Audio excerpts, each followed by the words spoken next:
So one of the things that we at New Profit got really curious about is our bread and butter is working with nonprofit social entrepreneurs, and they're clearly part of the answer. I think we heard Stacy say, you need good partners at the table. But what we were curious about is there's a lot of innovation already happening inside of schools. What would it look like for us to experiment with supporting social entrepreneurs that live inside schools, and to think about how we can better support nonprofits to partner in service of their visions for change. So that's where we're going to transition. I also just want to take this opportunity to say a word about Jane. Some of you know her, and for those of you who do not, I would encourage you to get to know her. She's there in her beautiful blue dress. It has also been a privilege for New Profit and for Reimagine Learning to have Jane on our team. She is a well-kept secret. She's an award-winning producer. She is an expert in community-led change management. She's brilliant, kind, and has an enormous amount of integrity. So she will never say any of these things about herself, but I wanted to just take a moment to recognize her for this community and to thank her. So with that, I'm going to turn it over to you to sort of take it away.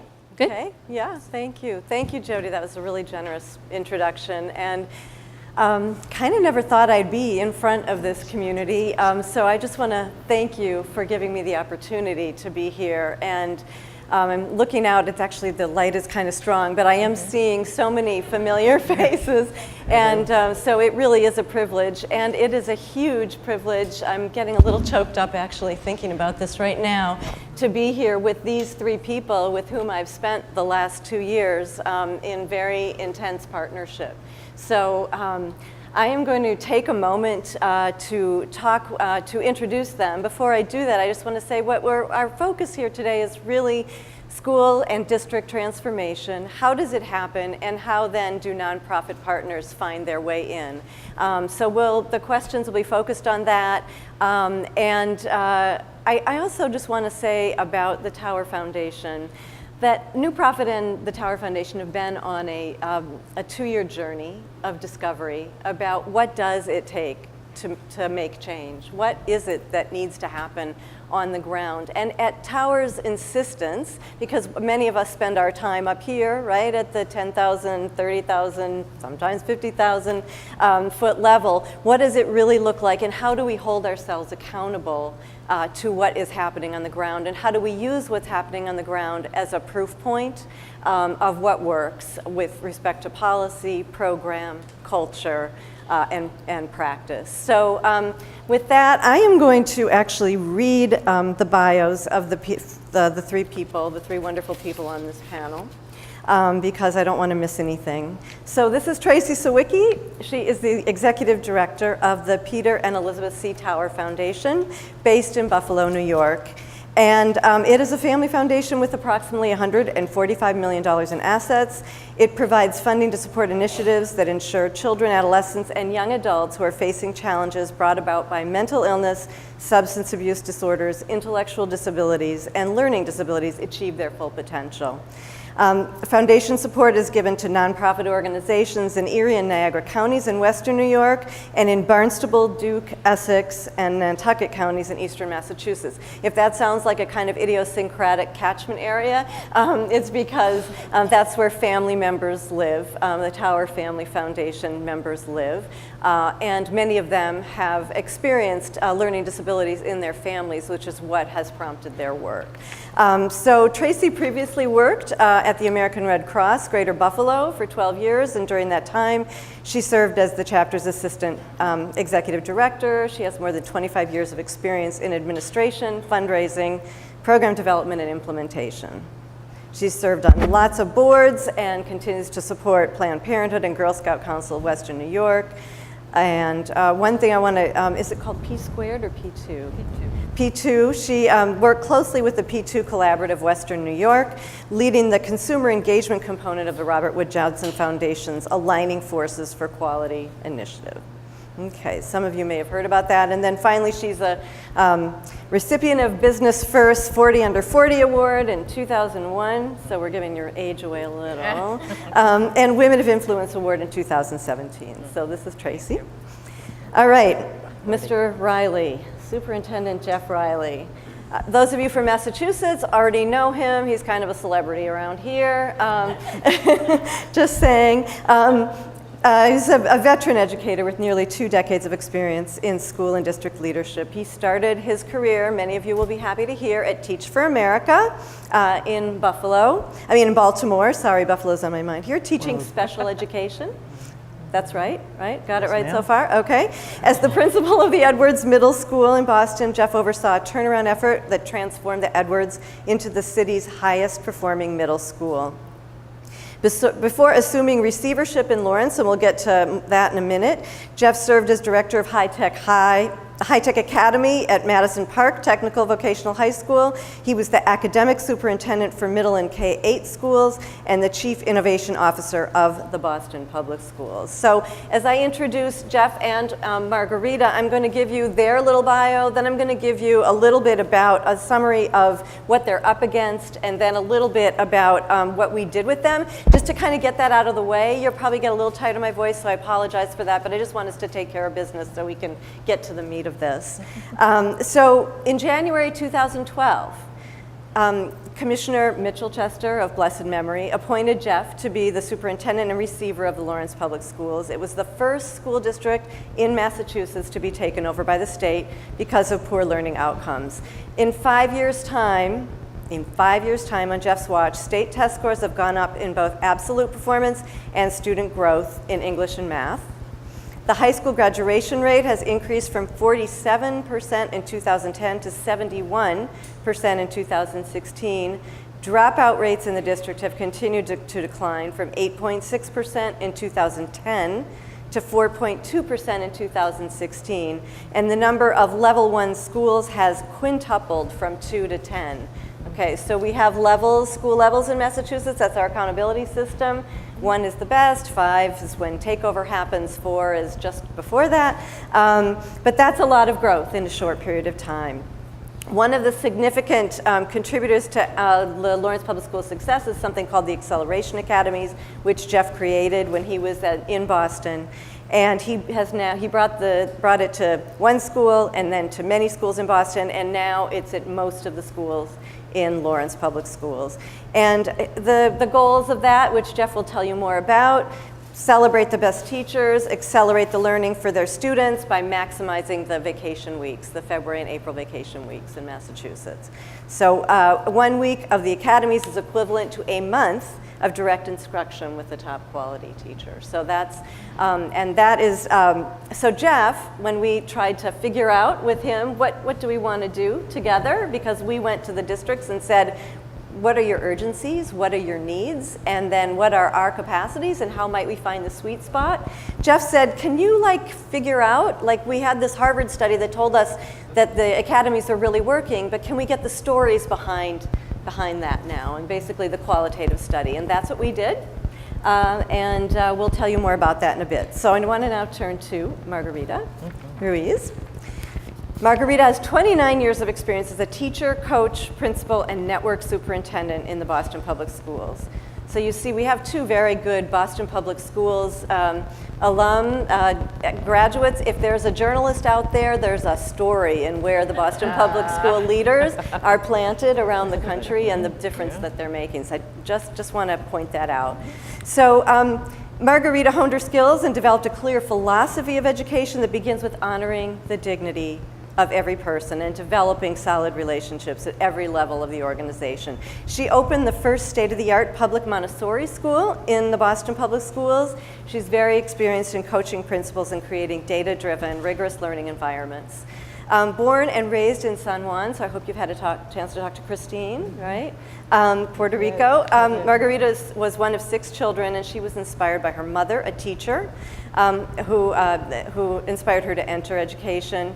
And she really believes in a highly student-centered approach, and that's really been her North Star. She also has a strong appreciation of diversity, and it is important to say that she is the first female and first Latino to be the head of the Salem Public Schools, and in Salem, which is about to celebrate its 400th anniversary. So that's pretty amazing. Before you arrived in Salem, Margarita, about less than 3 years ago, okay. Salem had been designated a level 4 district. Okay, so not quite in takeover mode, but needing intervention. And so under her leadership, the district has now moved out of level 4. It's in the thick of a very ambitious district redesign. And in this past school year, the last school year, she led a community-engaged strategic planning process, including facilitating the first ever Spanish language citywide conversation in Salem. So that was an amazing thing. Reimagine Learning was invited by Margarita after a period of relationship building to facilitate that process. So I want to say about the two superintendents, they are very different from each other. Those of you who know them will know that they are. They're friendly, but they're very different, have very different styles. Yeah, we do talk to each other. Yeah, it's true about them, but they both get it done in a very visionary way. Both of them started, incidentally, their careers teaching special ed, and both of them are so deeply connected to kids. Margarita calls herself the president of the student union, and Jeff always talks about the kids in Lawrence as my kids. So I think that those two things really unite their commitment to each other. So with that, I'm going to switch to some questions for you all, and hopefully you guys will start asking some questions as well. So number one, so many people in this room, this is for Jeff and Margarita, they, I think, are interested in hearing about what does it take to move a district, right, from one that is in a lot of danger to something that's not that and that becomes high performing. So wanted to hear from you, when you entered, from the place you entered, where did you begin? How did you take stock of what you saw, and what changes did you think needed to be made? Jeff, I want to start with you. Oh, I was going to start with Margarita. You work that out between yourselves. All right. Well, tag your id. Okay. Good afternoon, everyone. So I came in the middle of the year. I was placed as a receiver in Lawrence, and I took the first 6 months to assess the district. A lot of people wanted changes right away. A lot of people wanted me to fire everyone. One newspaper called it our Katrina moment, which I thought was fairly disrespectful because they wanted me to fire everyone and turn it into charter schools. But when I did my kind of 6-month assessment, what I found was there's a lot of talent in the Lawrence Public Schools, and that we had a lot of people that wanted to help.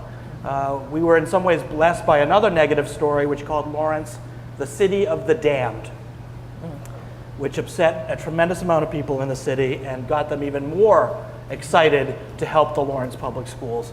So with state intervention, it can be viewed as this kind of occupying force. We chose to try to do this work with people rather than to people. And I think that's been the fundamental difference, is we invited all stakeholders, parents, students, community members, the teachers union, God help me, and anyone that wanted to be part of the process, we let them come in and be part of the process. So we kept 90% of our teachers. I did, let go the bottom 10% of teachers that I didn't feel were doing right by kids. I had a bigger change at the school-wide principal level. I replaced about half of the principals because I felt there was a real lack of leadership in the district, and they weren't being very welcoming to our families, and that was not okay. My kids go to the Boston Public Schools. I have certain expectations for what I want, and I think all parents deserve to be heard and welcomed into their buildings. And so we did this kind of approach where we were going to have buy-in from everyone. At our worst performing schools, we did bring in some charter schools. We asked them to give up their charter, their lottery, take neighborhood kids and have their teachers be part of the union. In exchange, they got broad autonomy to run their schools as they saw fit. I gave the Lawrence Teachers Union a school because they said they wanted to help. Same deal. And we kind of created this environment where anyone that wanted to plug in and help could. And we've been, we've had some solid progress. No one's claiming victory. We've got a long way to go, but I think doing it with people, not to people, has been the key. Great, just to talk a little bit about, good afternoon, everyone. Those of you who are not familiar with Salem, Salem is a quite urban city, about 30 minutes north of Boston. And in so many ways, Salem is a very progressive city. It's a green city. It has had a lot of development over the years, a very proactive mayor. But as Jane mentioned, back in 2011, the district was deemed a level 4 in need of support and intervention. So I started in Salem in the summer of 2015, and I knew that I needed to talk to lots of people to get really a good handle on what the issues were in Salem. So I met with hundreds of people through forums, and I got feedback through surveys. And several big themes started emerging.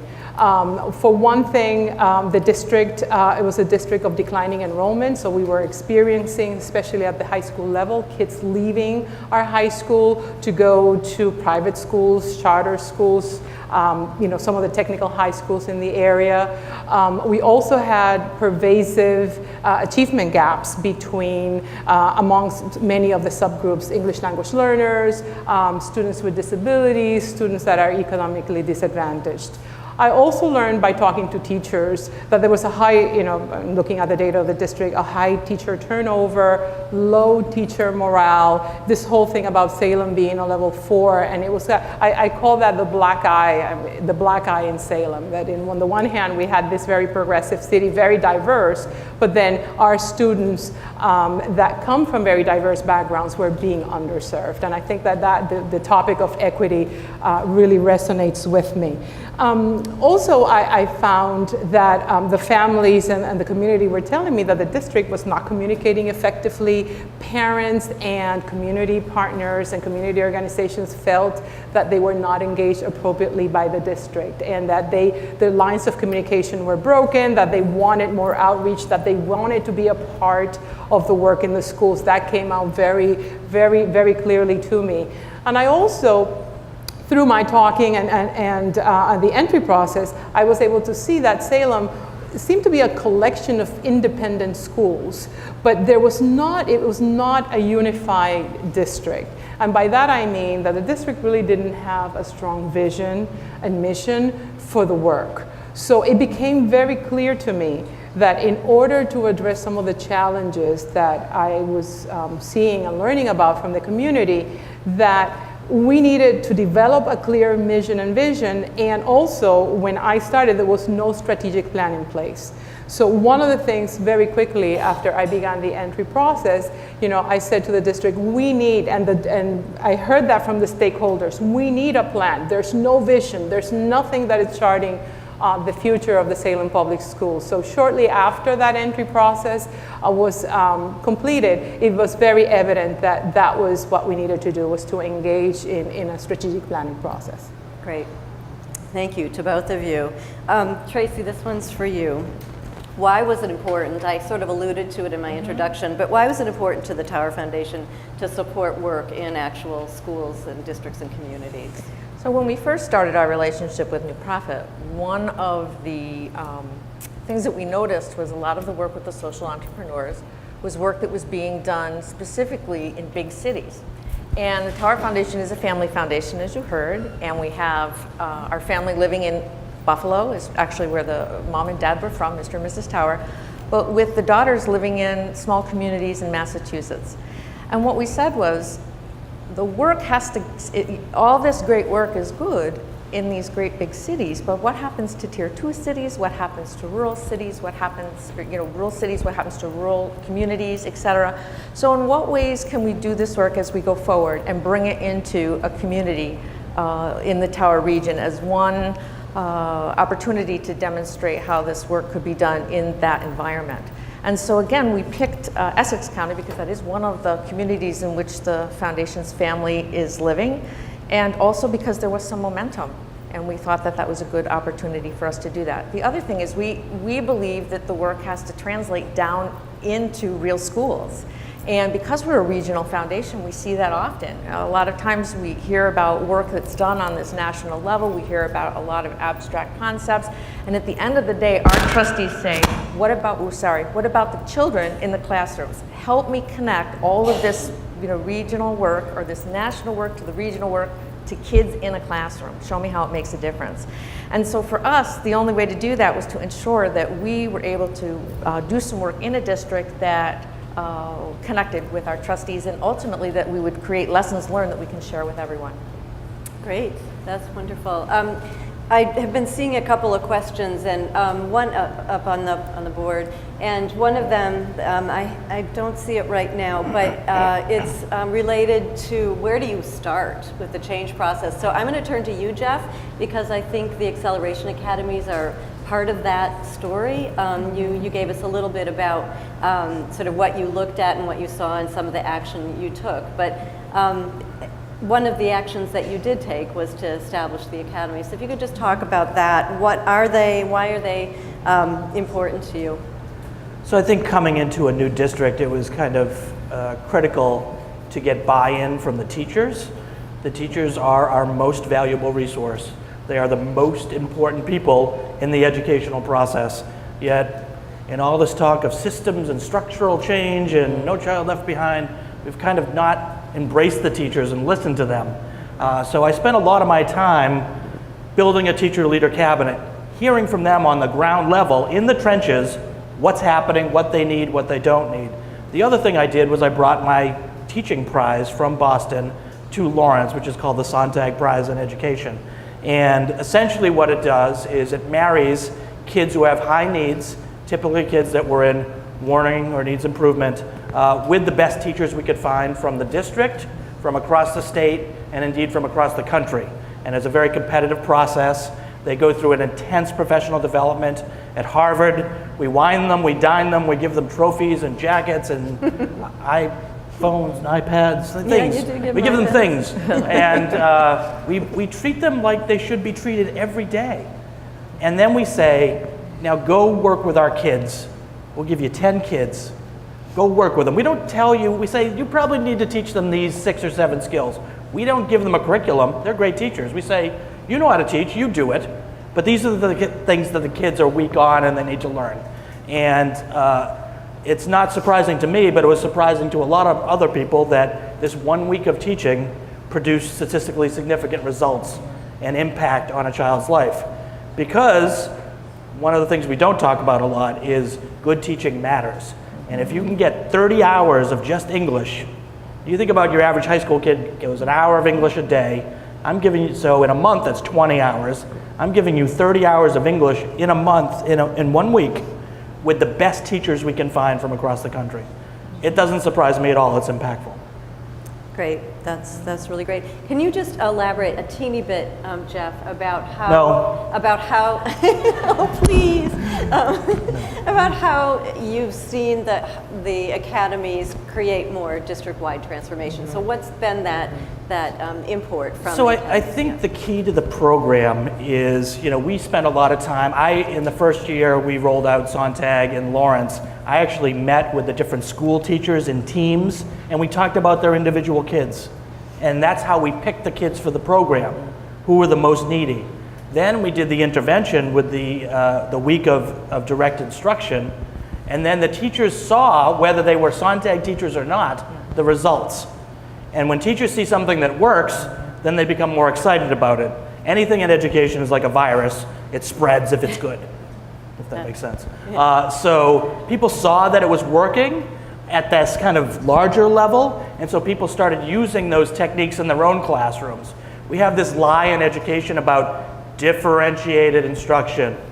Every teacher, every educator, every principal, every superintendent talks about it all the time. It almost never happens. Most of what happens in education in America today is broad brush teaching. I teach out at 30 kids. This is a way to actually differentiate and see kids have different strengths and different needs, and then gives you an intervention to actually do that. So because the teachers are taught this technique, they're able to bring it back to their own individual classrooms. Great, thank you. That's excellent. And by the way, we have a website that shares a lot of these stories called The Golden Ticket, and we'll share more about that later. Margarita, I just want you to have a chance to talk about why you decided to do a strategic planning process and a community engaged one. Absolutely. So 2 things, I had to meet my community, the Salem community where it was, and I had heard from our stakeholders that there was not a vision, there was not a plan for the district. That's one thing. The second thing is that I had, through the entry process, really appreciated the value to, agreeing here with Jeff, of when you engage the community in a process, then the community owns it. So when it came to thinking about the strategic plan, I always say that I could have done the strategic plan with my senior management team. In a couple of hours, I have a bright team of professionals. We could have done that in a couple of hours in my office. A document, I could be showing the document on screen. The problem with doing that is that I know from my experience in this field that unless you engage folks and people feel ownership of that work, that doesn't take off. So we knew that this was very important to do that. So the engaged process. The other thing is that, as Jane mentioned, we were a level 4 district. We began last year. Thankfully, exiting level 4, we moved on to level 3. So there was some progress in the district, but I wanted a plan that would be bold and visionary, that would shift and put people out of their comfort zones when they were thinking about the education and how kids can be educated in the future. So in order for me to do that in Salem, and Salem has a strong sense of history and people owning what Salem used to be and was in the past, that in order for me to even think of a plan in that way, that I needed to bring a lot of people with me along for this journey, that it had to be an engaged process with the community. I was very surprised and glad to see the response that we got from the community. We had lots of great ideas, bold ideas, and like Jane said, one of the highlights of the process was that we had I'm a Spanish speaker, as you can tell by my accent, and we were able to hold a Spanish-only convening, and we had translation for English speakers, and that was amazing because that allowed a sector of our community to be able to give their thoughts and to give their input into the process. And I think that and I have to say that partnering with New Profit was for us critical during this process.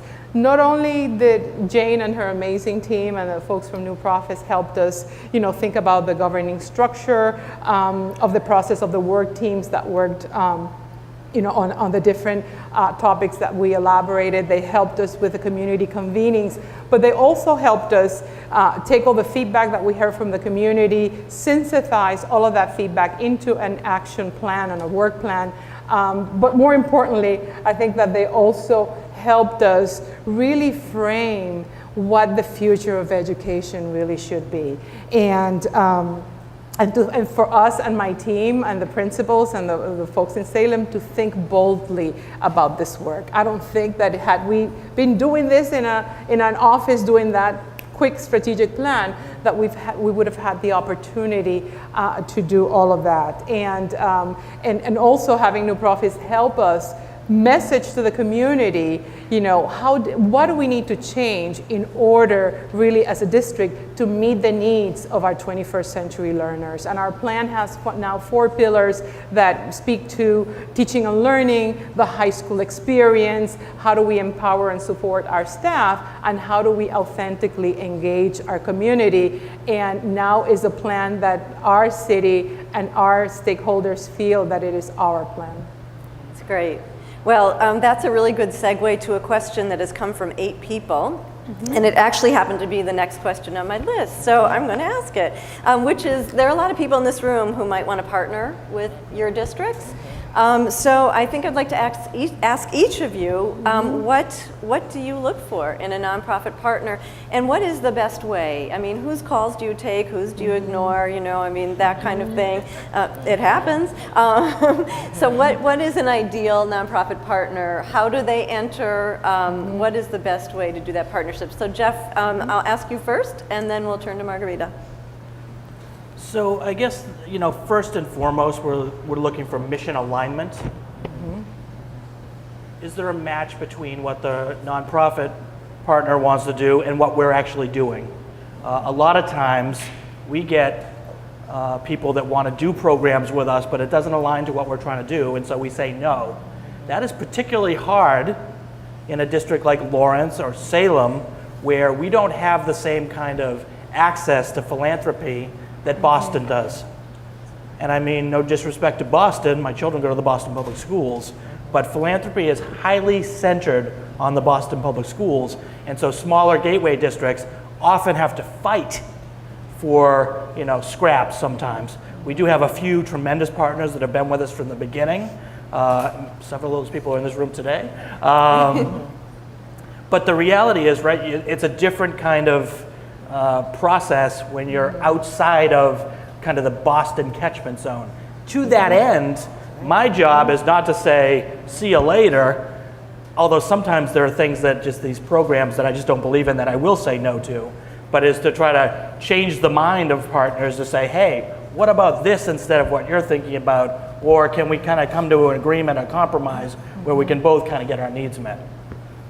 Yeah, interesting. Margarita? Yeah, I want to add to that. There's certainly the alignment of goals and priorities is really key. But also for us, one of the things that I look for is how willing is the organization to learn about our context and really learn about us and be willing, and I think to Jeff's point, this give and take, to work with us and to work and facilitate the work for us, but not do work onto us.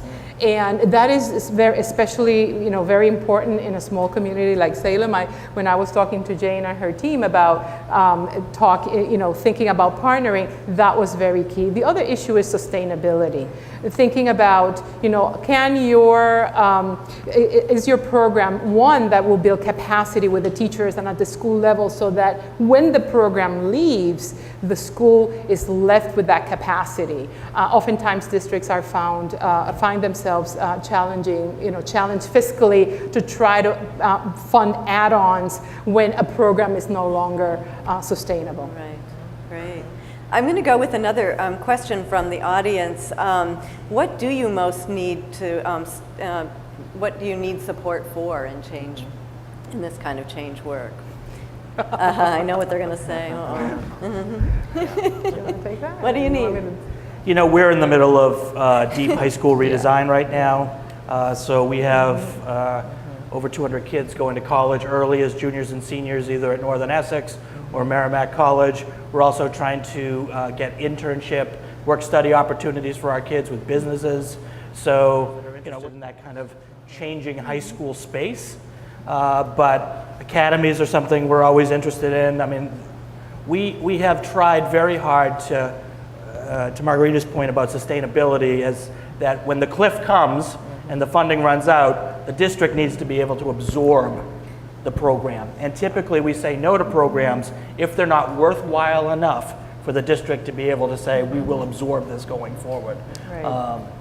And so this is going to sound, this has not been well received by too many folks in the outside world, but we have spent an inordinate amount of time, energy, and resources on things that cannot be tested. Arts, enrichment, theater, dancing, cooking, things that don't show up on a test but show up in life so that children can get a full, holistic education. These are things, by the way, that many suburban kids take for granted because their parents have access and additional dollars, but that my kids don't always have access to. And when I came to Lawrence, the curriculum had been so narrowed that a lot of those things, a lot of those hooks, had been completely eliminated in favor of test prep. And we started changing that almost immediately. For us, in Salem, it's interesting because Jeff and I are in so different trajectories in terms of also the amount of time that we've been in our districts. And I'm starting my third year. And what I think of Salem is that we are at a place now that we've done the work. We've done the work of thinking about what are the areas that we need to really work on to bring the district to the 21st century. We have codified that in a strategic plan. The challenge that we have now is that it is a reality, like Jeff said, we're a small district. It's the issue of resources. And how do we think about, I heard here being discussed the importance of early childhood. We recognize that importance. It's in our strategic plan, but there are some fiscal realities that we have in a district our size. So thinking about the partners and people out there that have similar missions and visions to the work that we have chartered in our plan, and how we can begin partnerships so that we can also begin, having some of the resources that, despite the fact that our district is very supported, we have a very supporting mayor and school committee, but still the reality is that we have things in that plan that it's bold, it's visionary, and it's the right work, and it's the work that needs to be done now with our kids. But we don't, in some aspects, we don't have the resources to make that happen, and we have to look for ways to make that happen. And this is one of those spots where Tower Foundation is technically a regional funder, and so each region has a set of regional funders that often aren't thought about by national organizations, or it's harder for them to access. So again, in these scenarios, not only will we be looking at perhaps ways in which we can support some of the social entrepreneurs or partnerships in our regional geographic area via the school districts we work with and otherwise, but there are many other communities that are in the same boat, and then we will serve perhaps as a way to convene other regional funders, local funders, family funders in that locale that may not know what's going on specifically around partnerships and be able to support accordingly. And the other thing I would say too is from a funding perspective, we're always looking at when an organization, a social entrepreneur, a partner from the outside comes to a school district or comes to us about that partnership, the first question we ask is, what's your relationship with the school? And so we really like to see a very well-developed, or at least a well-thought-out relationship before we even entertain some kind of a proposal or some kind of consideration for a grant. But you would be surprised how many organizations come to us that have not yet had a conversation with the district. And so therefore some of those concepts of sustainability, et cetera, even if they're not known, at least if there's been some thoughtfulness prior to coming to a funder, it certainly is helpful. It's interesting. That leads me to a question, because obviously philanthropy can't go the whole distance, right? So are there, and this is a question that's come from many people, what policy supports or shifts would really support you guys or accelerate your work and help you reach your visions? I know, Jeff, you have some thoughts about that, and I'm sure Margarita does too. We'll let Margarita go first. Okay, Margarita, you go first. So, in terms of policies, and is that was the question, right, Jane? Yeah, policy support. Yeah. The policy support. I think that we can't be having these conversations about meeting the needs of all of our kids and personal. And what does it mean to provide personalized learning? What does it mean to blur the lines between general education and special education? Those conversations cannot be happening just in platforms like this one. We need to educate folks that are in positions of making policy. In my very personal case, I'm in the process of educating our school committee in what is needed, what are the challenges that our students currently have, what are the skills that they need to have, and how do our policies match the work that we need to do. And I'll just give you a very clear example on that. Right now, we're looking at our policies. Salem is still in development in terms of their technology and their one-to-one initiatives at the district. And our policies, we currently have policies in the district that counter and are not helpful in a one-to-one initiative. So we're now in the process of saying, okay, so we want to do that. We need to begin at that level, and what is the kind of education that we need to do? Not only at the local level, but also at the state level. So that our elected officials truly and deeply understand what are the challenges that superintendents like Jeff and I are seeing on a daily basis in our district. Yeah, really important. I'm going to pretend to answer your question and then make a broader statement. Okay, go for it. I think we have a real fundamental problem in education and in this country right now with things being so polarized. I saw one of the questions was asking about the divide between charter schools and district schools. And the one thing I do know is that parents don't care. They just want a good school for their kid. In 1993, a grand bargain was struck between people from very different places. Yes, there was money poured in, and they said, hey, we're going to go forward for what's best in education for our kids. And that vaulted us to the top in many different ways, however you want to look at that.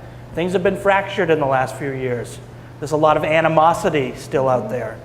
I think the tribes in education need to reunite and have a 1993 Part 2 and get together and focus on our children. Yes. And that's what needs to happen. That's great. Margarita, you want to say I something? want to piggyback on that because our kids do not have the luxury of sitting at their desks waiting for us to have this argument, the adults, about charter and public or whatever argument that is. While we're engaged in this dialogue and this discussion, we have kids waiting, fiddling their thumbs, waiting for us to figure this out on their behalf. So I, like Jeff, I have a vision and I work very collaboratively with the charter schools in Salem. I do believe that we're all serving kids and we need, and this sounds corny, but the problem is that oftentimes I get frustrated when we talk about in education about what needs to happen, but we keep the kids out of that equation. It's almost like we're having discussions and the kids are not at the center of the table. We need to be able, for me, what personalized learning means is that we are going to look and do everything for our kids in a deep way. So that when you're having instructional conversations with teachers, it's not, I'm going to say this, but it's not about the teachers, it's about the kids. And then when you look at that from that frame and that orientation, then everything else should come into play. So a lot of time is being wasted and our kids are waiting in the classrooms for something to happen, and time is running out for many of them. Right, that's right. How are we doing, Sadie? Okay, 5 minutes, thank you. In our remaining 5 minutes, I think it would, I think I'd like to ask the question about, that somebody asked about how do you share best practices and lessons learned. And I think I want to ask each of you that because Tower Foundation, Tracy, you were very brave in funding the codification and documentation and codification of the Acceleration Academies. So, and that is a way to share practice. Can you talk a little bit about why that felt important to you? Well, it felt important to us because there were, again, it was an intervention that was actually getting to the kids that needed help. And in our case, we came to this because of our interest with kids with learning disabilities. And we've had a lot of lessons learned as a foundation in all of this work because our trustees were really focused on the kids with learning disabilities. And so our lessons learned as a foundation is, again, we're working with the board to bring them along to say, you really have to go much broader in looking at all of those interventions and the things that you can do that make a difference for all kids. And in there are going to be our kids with learning disabilities. And again, you were asking about a lesson learned too. Again, and it takes an awful lot of time. That's the other piece. And at any rate, I'll turn it over to you. No, I want you to say more about that. The time piece, okay. Yeah, because you've been thinking about that. Well, I have been thinking about that. I was asked recently, would you do this again by the board? And I said, not on this timeline. Because in 5 years, your expectations, which we have been trying to manage, are unrealistic. You would like to see, and if they were here, we would be talking about this. I said, the expectation that you have in terms of the difference we can make for all children, especially kids with learning disabilities, it's really hard. And if we want to do it in a systemic way, where we're looking at changing, the mindset of a district, for example, that does not happen overnight. There are lots of programs and services that we could have funded, but at the end of the day, that's what we're doing anyway, and we're still not having a whole lot of success. So we've talked about if we were to do this kind of thing again, we would really have to think about the commitment and the time horizon and the expectations when you're taking something like this, bringing a network together, building a network from scratch, if you will. The time it takes to formulate, and you heard Shruti talk about this earlier, the time over this last 5 years. And look at where we are today. In my opinion, in many ways, we're just getting started on some of the work. And the lessons learned that we are surfacing, we need to spend more time doing something with them.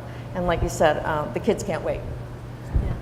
Right, and I know from working at the school level that we know that when you have pockets of excellence at a school, when you have teachers sharing those best practices, that's when schools as a unit, they grow.